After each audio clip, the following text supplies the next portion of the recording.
room pill is basically the theory that the guy with like the chillest hangout spot in the house in his room will be most likely to divert the Beckies into his, place.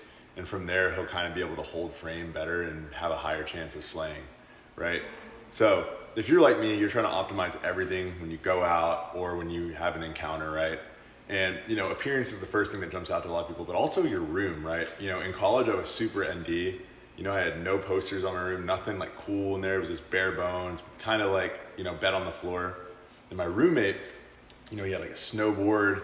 He had like these golf balls, he had like a TV, and some like lights, and it looked kind of sick, dude. And like he had like books on the thing that were like look cool and shit like that. And whenever we'd bring chicks over, right, they'd always just naturally gravitate to his room, and every girl would be in his room asking him questions about like his stuff and like where, you know what I mean?